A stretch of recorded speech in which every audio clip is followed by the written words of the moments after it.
Today we examine another puck-moving prospect who the Islanders could be interested in this year's NHL draft. Plus, which way do you think Lou Lamoriello will go? Trades or free agency to improve the Islanders this offseason?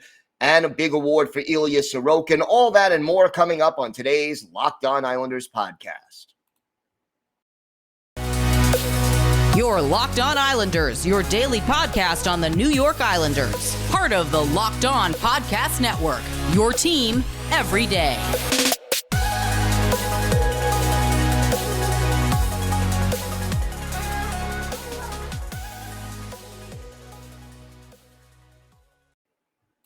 All right, everybody. Happy July 4th and happy Canada Day weekend for all of you up north. Gil Martin, glad that you could join us today for the Locked On Islanders podcast Monday edition. Thank you for making Locked On Islanders your first listen every day. We are free and available on all platforms. Today's episode is brought to you by BetOnline. BetOnline has you covered this season with more props, odds, and lines than ever before. BetOnline, where the game starts. We have got a lot to discuss on today's show, but first, if you've got something Islanders related on your mind, if you have a question, a comment, maybe a topic you'd like us to discuss, feel free to send us an email. The email address, lockedonislanders@gmail.com.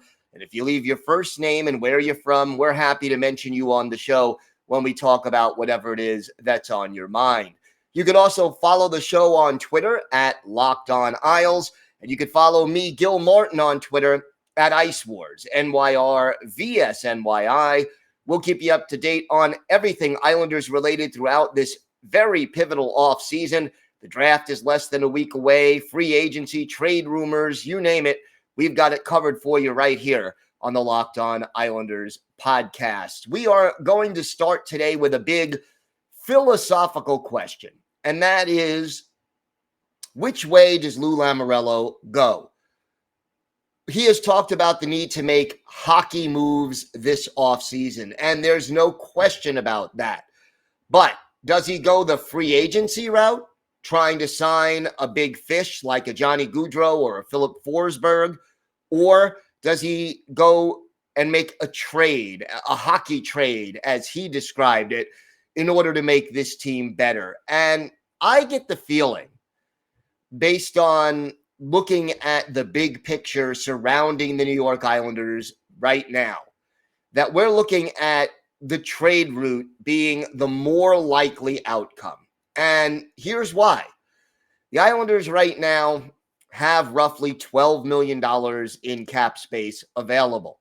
We also know they need to sign some key players like Matthew Barzal and Noah Dobson to long-term deals. Now, they can give Dobson a bridge deal, which would save them a little bit of money short-term, but then they run the risk, of course, that Dobson would go elsewhere, or even that he wouldn't want to at least see if anyone signs into that offer sheet that would allow the Islanders to have to match, a 5, 6, 7-year deal at $7 million a year, which Lou Lamoriello may not want to do. So I get the feeling when you need cap space to sign two of your best players that you don't want to take up $8, $9, $10 million just to sign a Gaudreau or a Forsberg. You could do that, but you would certainly then need to make other trades in order to free up that cap space. So with a trade, obviously the 13th overall pick is in play if you want to make that kind of a trade, but it also means you could move players like an Anthony Beauvillier, who is making a little more than $4.1 million per year in cap hit. Josh Bailey, if you can get a taker, who's earning $5 million. Semyon Varlamov, again, if you can get a taker, who's looking at $5 million. And in the trade, yeah, you're giving up a few pieces, but you're also freeing up cap space and maybe moving on from some players that are no longer a part of your core or are making more money than the value they're giving you in the deal. and it allows the Islanders to continue to step up. You don't want to see the Islanders deal your William Dufours and your Atu Ratus, those guys who are the top two prospects. But you got to understand also that those two top prospects and your first round pick are almost certainly what other teams are going to want from the Islanders if and when they are looking to make a trade, because, you know, you may be able to throw in a player whose salary you want to dump, but you got to sweeten the pot also, and there are cap implications. Going to be interesting, and I think with the draft coming up later this week, it's something we're really going to have to take a look at, because if Lou Lamoriello keeps that 13th overall pick and makes a selection, we're talking about a situation where the Islanders are making a statement about the future and trying to rebuild the prospect pool. But if he trades that pick, it's a big indication, or if he trades one of the top prospects, it's a big indication that this team, again, is in for all in to win now, and we'll see whether it happens. I get the feeling we will see at least one, if not two, major moves made before this offseason is over, and I think the trade route is more likely than free agency, but I'm not ruling out free agency, and I'm not ruling out a trade and a free agent signing. Just that, you know, to me, the trade route makes more sense given the big picture surrounding this team. Want to do a quick congratulations to Ilya Sorokin. He was voted by the Fans' Choice Awards in the NHL for Save of the Year. This one happening back on St. Patrick's Day at Madison Square Garden. Sorokin robbing Artemi Panarin of the Rangers with an unbelievable diving save. And that is a well-deserving Save of the Year. In fact, we said it when it happened right here on the podcast. Save of the Year candidate right there. And lo and behold, that's exactly what it became.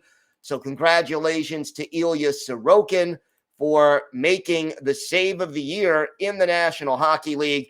And for Islander fans, the very fact that that Save of the Year comes against the New York Rangers, heck, that's only a little bit more gravy in everybody's mind.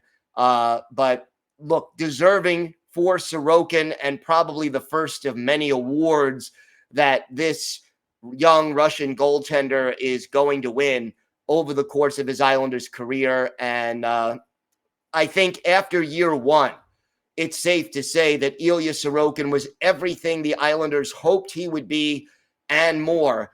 And that barring an injury or a catastrophic situation, Ilya Sorokin is going to be the Islanders' starting goaltender for years to come.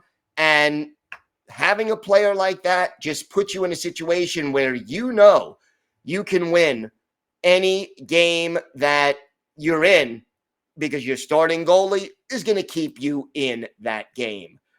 When we come back, we have a look at another puck-moving defenseman the Islanders should be considering to select in the first round of this year's NHL entry draft. Denton Mateychuk will break down his scouting report. We have our Islanders birthday of the day and a lot more still to come on today's Locked On Islanders podcast.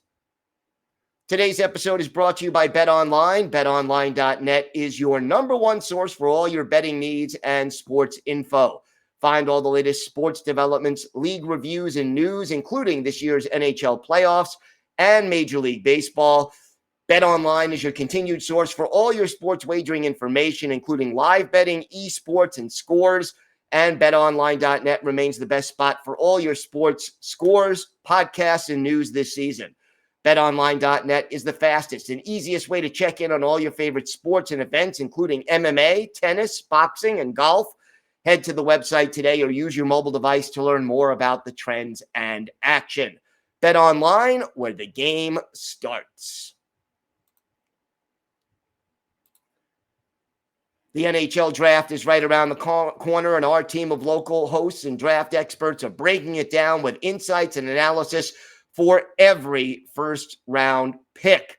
So subscribe to Locked On Islanders on YouTube and Locked On NHL for all the latest breakdowns and live reactions on the NFL draft and more. So make sure you join us for that. Should be exciting and very great in-depth coverage of the first round of the draft. Wanted to talk a little bit about defenseman Denton Mateychuk. He is a native of Dominion City, Manitoba, 5'11", 188 pounds, left-handed shot. Won't turn 18 until later this month, July 12th. But boy, did he have a breakout season with the Moose Jaw Warriors of the Western Hockey League.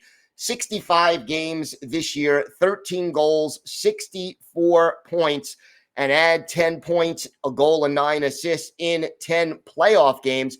By the way, in the regular season, Mateychuk plus 20 in his plus-minus rating. And that is something you always want to see.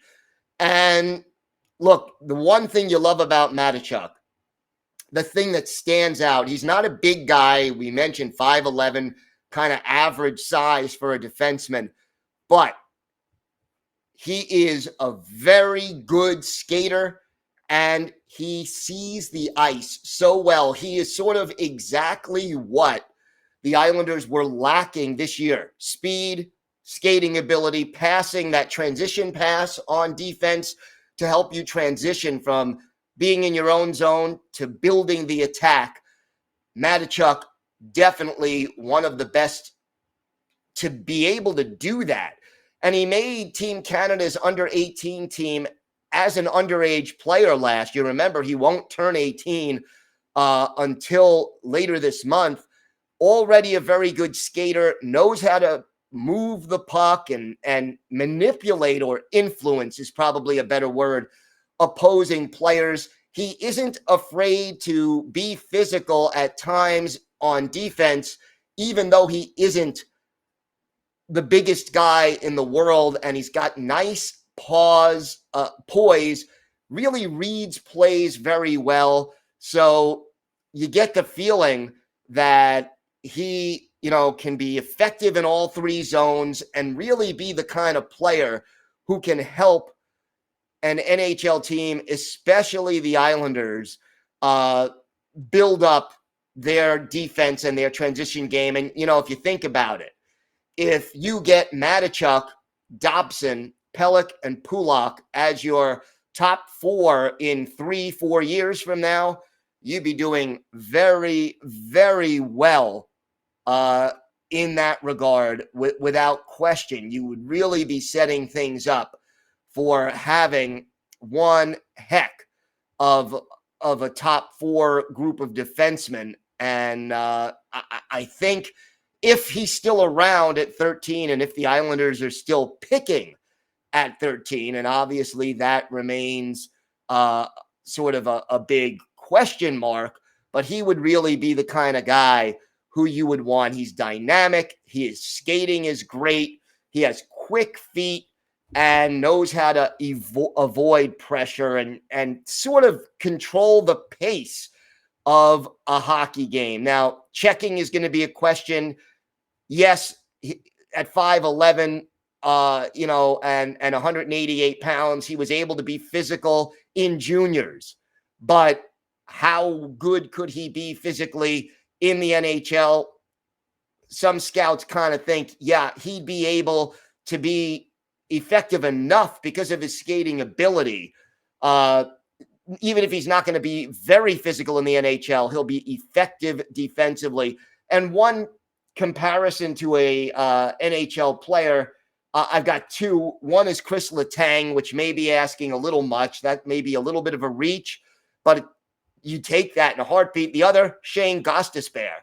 I think you take either one if you're the Islanders, and I think that if the Isles can get Mateychuk with the 13th pick, and he's sort of anywhere between 11th and 20th in the different rankings that I've seen, I think they do very well to select him if he's available. So Denton Mateychuk, not quite 18 years old, puck-moving defenseman. Keep an eye on him as we head into this year's draft. We have got more to get to on today's show. Our Islanders' birthday of the day, a physical defenseman from the 70s who later went on to become an NHL assistant and head coach. Let's see if you can guess who that is. All that and more still to come on today's Locked On Islanders podcast.